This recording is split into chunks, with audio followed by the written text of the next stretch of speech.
वालेकुम प्यारी YouTube family, कैसे हैं आप सब। उम्मीद के साथ कि आप सब ठीक होंगे। तो जी, काफ़ी दिनों के बाद आज मैंने अपने व्लॉग को जो है ना, सोचा कि आज मुझे व्लॉग डालना चाहिए। तो आप सब कैसे हैं। तो जनाब, ये मैं अम्मी के घर में थी जब का मेरा व्लॉग है। और बस अम्मी के घर में जो है ना, मैंने काफ़ी व्लॉगिंग की और तबीयत मेरी ख़राब भी हुई वहाँ भी। और जब मैं घर आई तो घर आकर तो फिर बहुत ज़्यादा तबीयत ख़राब हो गई। तो बहरहाल ये तो अभी अम्मी के घर में हमने जी बड़े ही स्टाइल मार मार के हमने व्लॉग बनाए भतीजियों ने और मैंने। तो बस जब आप जाते हैं ना अम्मी के घर, तो फिर वही वाली रूटीन शुरू हो जाती है जो आपकी एक बचपन में होती है। चाहे आप 55 के हो जाएं, लेकिन रूटीन बचपन वाली रहती है कि सब आपके नाज नखरे उठा रहे होते हैं। तो लेकिन जब अब्बू ज़िंदा थे ना, तो तब ज़्यादा मज़ा आता था, बहुत मज़ा आया करता था। वाकई वाल जो बाप होता है ना, उसकी बात ही कुछ अलग होती है।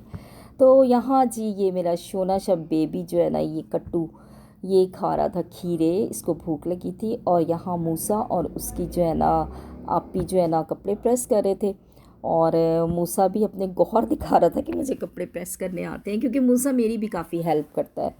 तो जी, यहाँ खाने पीने का भी बंदोबस्त हो रहा था, तो कटिंग हो रही थी और साथ साथ जो है ना चिकन भी धो के रख लिया गया था, क्योंकि इसको जो है बनाना था और इसका काम उतारना था।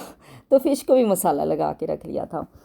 तो आज जो है ना डिनर में बड़ा ही जो है ना एक मतलब अक्सर ही डिनर में ना अच्छा खाना होता है। मैं कहती हूँ कि डिनर आपको बहुत अर्ली करना चाहिए ताकि आपको हज़म हो जाए, और डिनर में बहुत कम खाना चाहिए।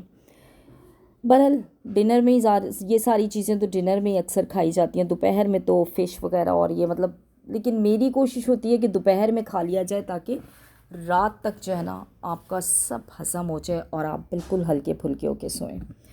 तो यहाँ ये बच्चे जो है ना स्कूल का काम कर रहे हैं, ऐसे ही बस खेलते कूदते रहते हैं। तो जी, आ गया हमारे रवानगी का दिन और हम हो गए रवाना। तो यहाँ हम स्टेशन पे खड़े थे, ट्रेन हमारी लेट हो गई थी। घर पे भी हम चेक करते हुए आए थे, रोड़ी रोड़ी रोड़ी रोड़ी से ट्रेन चली थी या अभी, हाँ, चल पड़ी थी।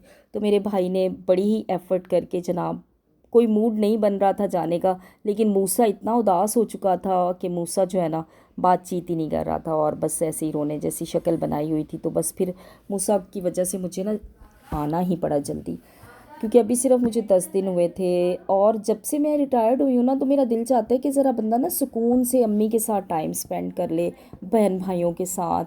और अच्छा भी लगता है। पहले तो ये होता था हर वक्त, मतलब छुट्टियां ही नहीं होती थी जब सर्विस में थे, तब तो इतना जाना ही नहीं होता था। पर लेकिन अब भी मिस्टर हस्बैंड को इतनी आज़ादी देते नहीं हैं, देते तो हैं आज़ादी, लेकिन मूसा जो है ना, मूसा अपने बाबा के बगैर नहीं रहता। और अगर उनका डोला साथ ले जाए ना, तो फिर सही रहता है। फिर चाहे कितने दिन रह लो, फिर कोई मसला नहीं होता। तो बस फिर इस दफ़ा वो नहीं आए थे, और ज़ाहिर है इतने दिन उनका वो रुकना भी नहीं चाहते ना। और गर्मियों में तो जैसे ना उनकी जान पे बन जाती है। हैदराबाद का मौसम अच्छा है ना, तो इसलिए फिर उनको बहुत गर्मी लगती है। तो यहाँ जी मेरे छोटे छोटे जो है ना भतीजे फुप्पो को सी ऑफ करने आए थे, और बार बार मूसा को कह रहे थे, मूसा यार क्या है, तू चला जा, फुप्पो नहीं जाएंगी, फुप्पो को छोड़ दो, तू चला जा, फुप्पो को नहीं लेके जा। तो अब भाई वो कैसे चला जाता, अपनी मम्मा के बगैर तो वो भी नहीं रहता। तो रिलेशंस इतने हमारे बट जाते हैं ना, लेकिन ज़ाहिर है ज़्यादा राइट जो होता है ना, वो माँ का ही होता है बच्चों पे। बच्चों का होता है माँ पे, माँ का तो जो होता है सो होता ही है।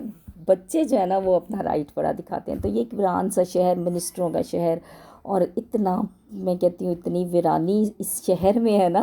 मतलब चार पौधे यार, आप ग्रीनरी कर लो, खूबसूरत लगेगा।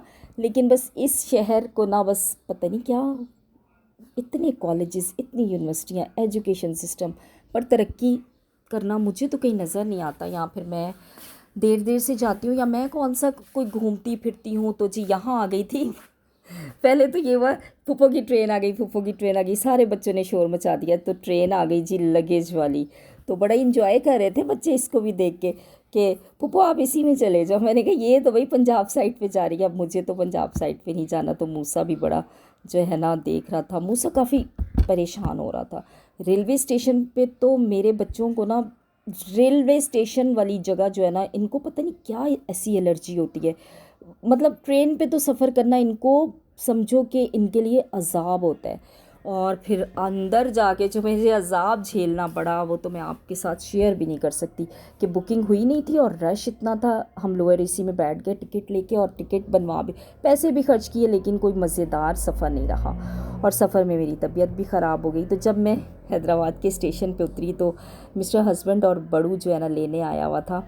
तो बच्चों बड़े सीढ़ियाँ चढ़ना मुझे बड़ा ही अज़ाब लग रहा था, लेकिन भाई सीढ़ियों से भी बचत होगी, क्योंकि मुझे बॉडी एक्स बहुत हो रहे थे।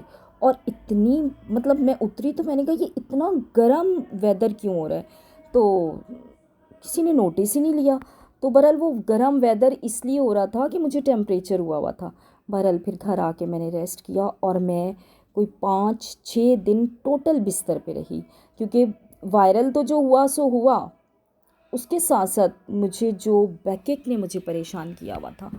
बैकएक ने तो जैसे ना मेरी जान ही, मुझे ऐसे लग रहा था इस दफ़ा पता नहीं क्या बनेगा मेरे साथ। बहरहाल खुदा का शुक्र कि मैं ठीक हुई, और मैंने अपनी दोबारा से अपने काम काज करने शुरू किए, अपनी रिस्पॉन्सिबिलिटीज़ जो थी पूरी करना शुरू की।